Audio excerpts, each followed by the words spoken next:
मैंने लास्ट एक वीडियो बनाई थी शादी के हवाले से, मलेशिया में शादी के हवाले से, तो काफ़ी मुझे क्वेश्चन आए कि ये क्या करना है, कैसे करना है, ये क्या प्रोसेस है।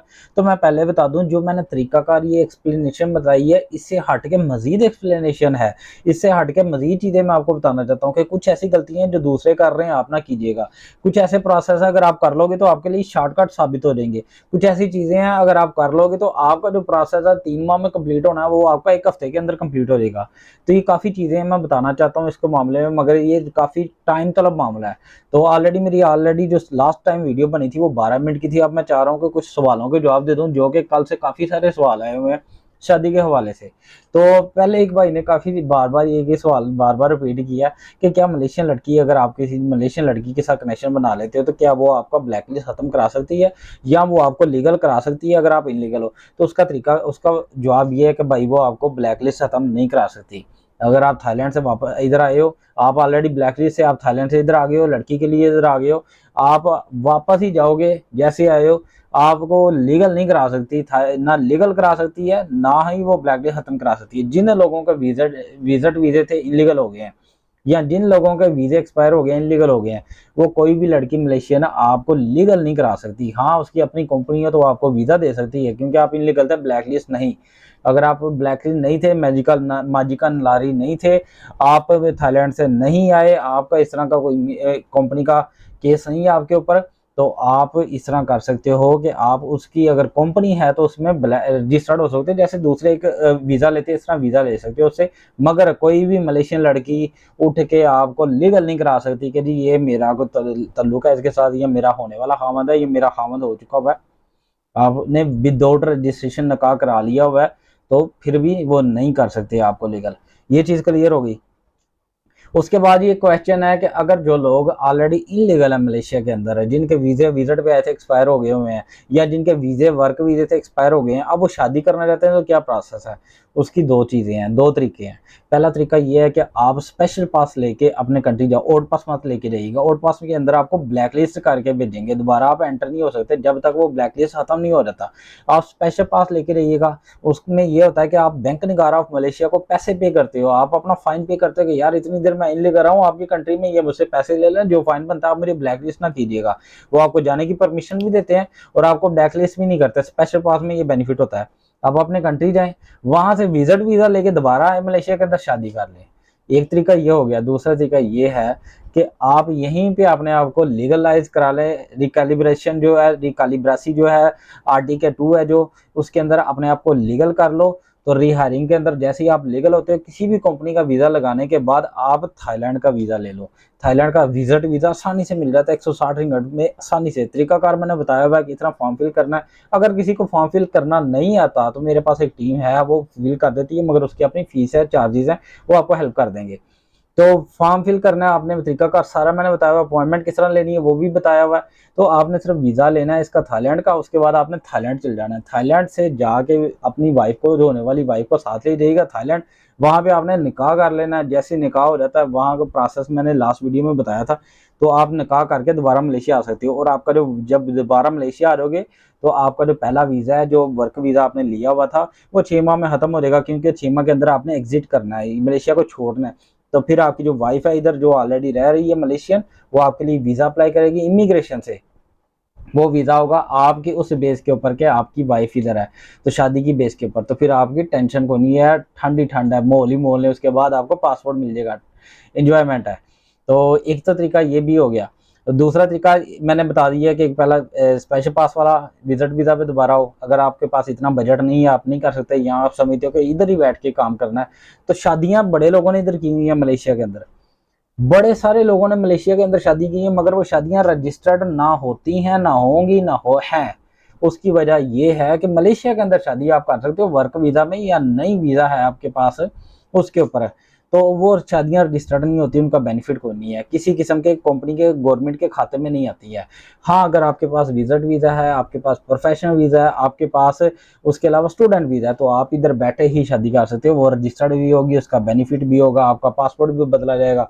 जो, और एक और बात, पासपोर्ट से याद आया, ये यहाँ पे सवाल खत्म हो गया। उसके बाद एक और सवाल है, क्या जी मलेशिया पासपोर्ट देता है? जी मलेशिया का पासपोर्ट बिल्कुल मिलता है।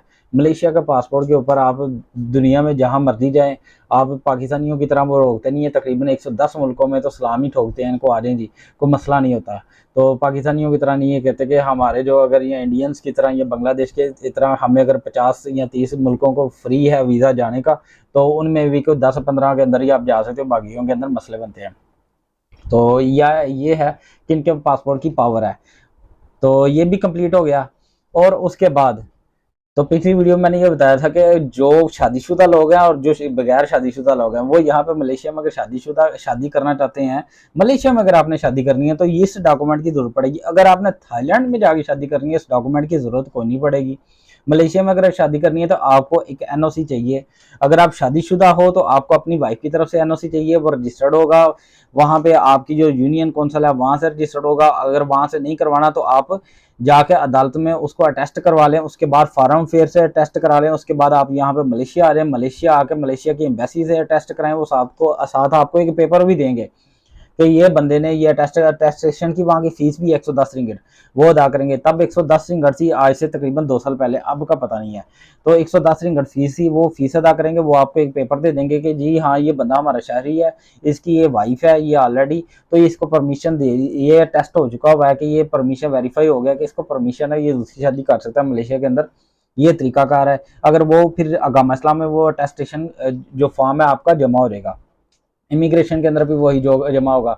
और दूसरी शादी के लिए मैं बता रहा हूँ, और जो वहाँ पे है अमाम मस्जिद, वो भी उसके पास भी वही जमा होगा। और हाँ, जिन लोगों की पहली शादी होने लगी है उनके लिए मैं बता रहा हूँ कि जो उनके घर में रह रहा है लोकल गारंटर, आपके वालिद हैं या आपके बड़े भाई हैं। अगर वालिद नहीं है तो बड़े भाई हैं, अगर बड़े भाई हैं तो उनके सिग्नेचर होंगे एक एनओसी लेटर के ऊपर, एनओसी या स्टाम्प के ऊपर। वही आपकी फिर वहाँ पे मौजूद जो है, जो कि मैं इंडिया के हवाले से भी बता रहा हूँ, बांग्लादेश के हवाले से भी बता रहा हूँ और पाकिस्तान के हवाले से भी। तो पाकिस्तान के हवाले से मैं बता रहा हूँ कि पाकिस्तान में होता है कि यूनियन कौंसिल, वहां पर रजिस्ट्रेशन होती है आपके निकाह की। तो इंडिया में भी शायद इसी तरह का कोई इदारा होगा वहां पे, जहाँ पे आपके निकाह के तमाम रिकॉर्ड होता है।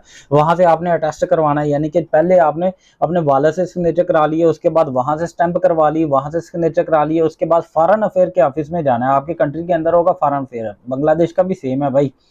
तो आपने फॉरेन अफेयर के ऑफिस जाना है, और नेपाल का भी सेम है। फॉरेन अफेयर के ऑफिस जाके तो वहां पे आपने उसको वेरीफाई करवाना है। उसके बाद यहाँ पे मलेशिया आ रहे हैं विजिट वीज़ा पे, मलेशिया आके तो यहाँ की आपने एम्बेसी में जाना है, एम्बेसी से जाके टेस्ट करवा लीजिएगा। टेस्ट होने के बाद वो डॉक्यूमेंट आपका वेरीफाई हो जाएगा और यूज़ के काबिल हो जाएगा। उस डॉक्यूमेंट के ऊपर मलेशिया के अंदर आप शादी कर सकते हैं। ये था जिनकी शादी पहली है या दूसरी है। मैं आपको बताता हूँ, आप इन चीज़ों से चक्करों से बचने के लिए सीधा थाईलैंड जाएं वाइफ को लेके।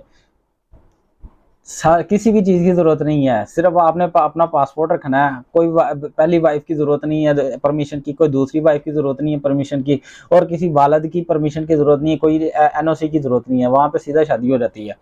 ये चीज़ें क्लियर हो गई। और उसके अलावा एक भाई ने बड़ा फनी सा सवाल पूछा हुआ था, क्या जी लड़की वाले देते हैं या लड़के वाले देते हैं यहाँ पे मलेशिया में? भाई ये दोनों चीज़ों में हट के एक बात मैं पहले बताता हूँ जो होता है यहाँ पे लड़की को एक हक महर दिया जाता है।